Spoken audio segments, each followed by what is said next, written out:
Well, we're joined now by Rory Stewart, the chairman of the House of Commons Defence Select Committee, and Dr. Robin Niblett, the director of international affairs think tank Chatham House. Welcome to both of you. Rory Stewart, is this ceasefire going to hold? Putin's an opportunist, so I think it depends on whether he believes the strength against him. He'll test again and again. I mean, we saw him promising through Sergei Lavrov last year that he was going to not go into Crimea. 3 days later he did. Then there was a strong indication he wouldn't go into eastern Ukraine, and then he did. Strong indication he wasn't interested in Mariupol, and now they seem to be pushing around the edge of Mariupol. A lot of this depends on whether he thinks the West and Ukraine is serious and whether he thinks he can get away with it. Right, but then what are his ambitions?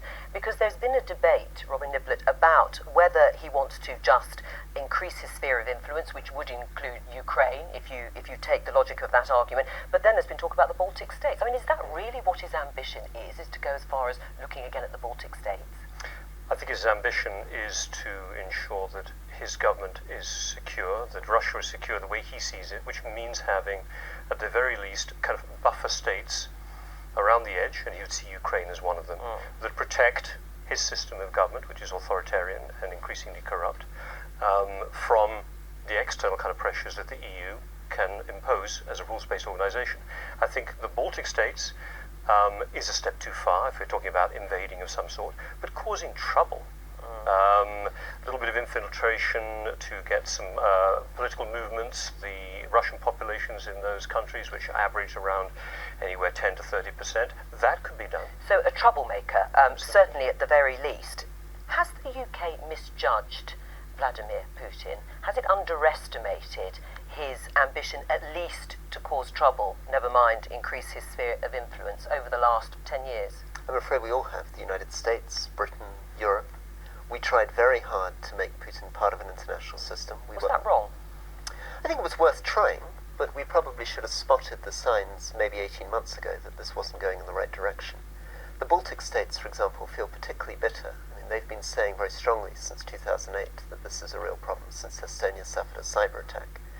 We didn't really draw those conclusions, and I think there are things that we should be doing. I mean, the most important thing, which Britain led on in the Wales summit, is a commitment of 2% spending of GDP on defence, and that's something that Putin will be looking at very closely. Do you agree with that? Does the UK have to absolutely commit to maintain, if not increase, its spending as a proportion of GDP on defence? Well, I think the first thing that we need to do across Europe is be absolutely united in our opposition to Putin, and to be absolutely firm on the sanctions that we've imposed on him. And they're hurting, and he's still causing trouble. And we've got to make sure that they stay in place, and he's got to know that if that ceasefire is not met and the terms of that agreement, he'll get more sanctions. Is that going to frighten him? I don't think it'll frighten him in the sense that he will only be frightened if he feels he is insecure. And ultimately, if he gives too early, it gives away too early, steps back, then ultimately his position, Putin's position, I think, could become weaker inside Russia. So the goal of the moment, from his point of view, is to look ahead to July, which is when the sectoral sanctions by the EU, which are the ones which are really hurting on the financial sector, on the energy sector, are meant to be renewed. And so his business for the moment right now is perhaps to stop the Minsk agreement, to stop the aggression from happening, have a nice 3 or 4 months where he can say, this was all a bit of a misunderstanding. In the meantime, work on his relationships in Hungary, in the Czech Republic, in other governments that maybe would like to see the sanctions relaxed, and then that would, he'd think, okay, I'm in a stronger position than I was a year and a half ago. Is he secure, though, and is he secure enough as we stand now? I think he's secure enough domestically right now. His population are completely behind him, and he's rallied them around the flag. Because of the policy towards Ukraine, or rather Absolutely. Right. I mean, is Russia... He was losing popular support, remember, before this happened. Is Russia on a war footing? I think it's increasingly a mobilized society, and I use that phrase. What it means, I think, is the media are being put to the service of a single narrative.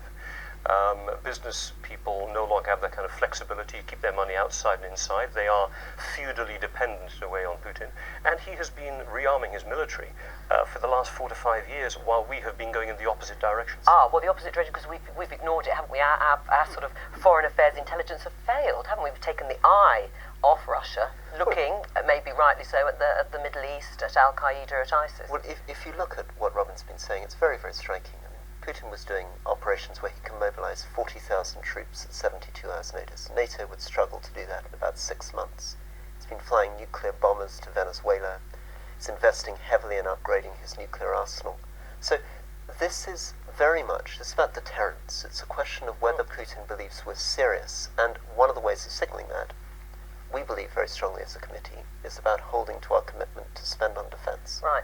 Do you think the government will hold to that commitment? And if the Tories are elected in May, will they stick to that commitment? I'm very, very hopeful. I'm hopeful we're beginning to get some movement, because the important thing is this, that we set out with the United States to say to every other NATO country, commit to this 2%.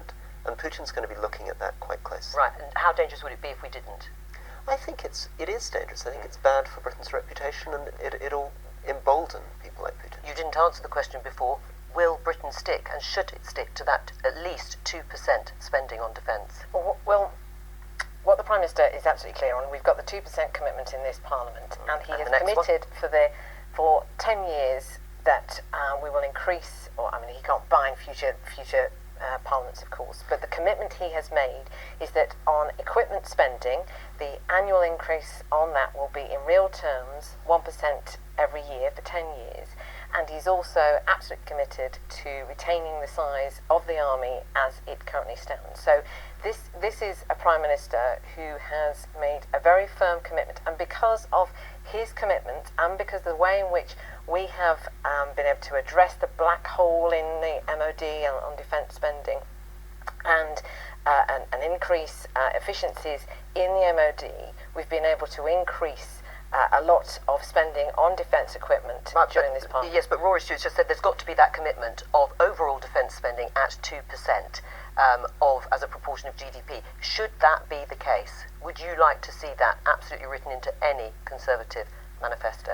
I think that what we have right now is a clear commitment, which I've just outlined, and what I can't do, and what Rory wouldn't expect me to do, is to lay out what more we might be, what more we might do in the future. But the commitment is there to make sure we maintain our defences, and that's what we're doing. Because otherwise we are going to be in trouble. Putin will not believe that we will put our money where our mouth is. And Robin's also made a very important point, which is it's also about how we change the way we do business.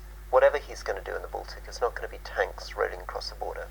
It's going to be cyber war, it's going to be special forces, it's going to be information operations. So one of the big challenges for UK defence is, can we upscale how we deal with cyber, strategic communications, deniable little green men coming across borders? It's those kinds of things that we're going to be tested on. And we need people on the ground to spot those things as they happen. But Vladimir Putin believes in real strength, doesn't he? He believes in flexing of muscles. That is what he'll want to see in terms of how much we spend on defence. I mean, is Liam Fox right that we should be arming Ukraine, or at least those backing the government? Well, I think Vladimir Putin comes from a long tradition, given his own background in the KGB, of knowing all the elements of power, and power is results. And he knows how to get results financially or militarily. I think the signal of a 2% is very important. I think the current coalition government said 0.7% of GDP on development spending was an important target. It met it, it set it. I think it was a good thing to do. For the next Parliament, 2% on defence would matter. As for arming Ukrainian rebels, ultimately, I think this is the key question, because this could split the transatlantic alliance potentially on this issue. We have to be very clear where we are. I think if the Minsk II agreement is broken egregiously, if forces move west, including to Mariupol, I think it will be very hard for European governments and the US to stand by from a Ukrainian government that may lose its political sovereignty if this military extension continues beyond it, and not to allow them to arm themselves if they're asking for weapons would be a very tough call. Doesn't mean they'll win.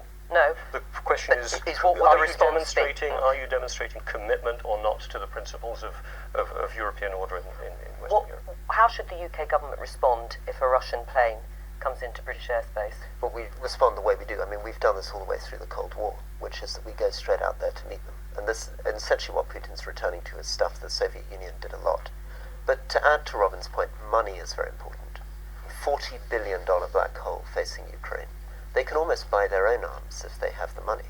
But if we allow them to go through this financial crisis, if the people giving them money start to be too fussy on the terms at which they give them financial support and allow the Ukrainian economy to collapse any further, we're going to be in very serious trouble. So the United States, Britain and Europe need to be financially generous as well. Thank you both very much.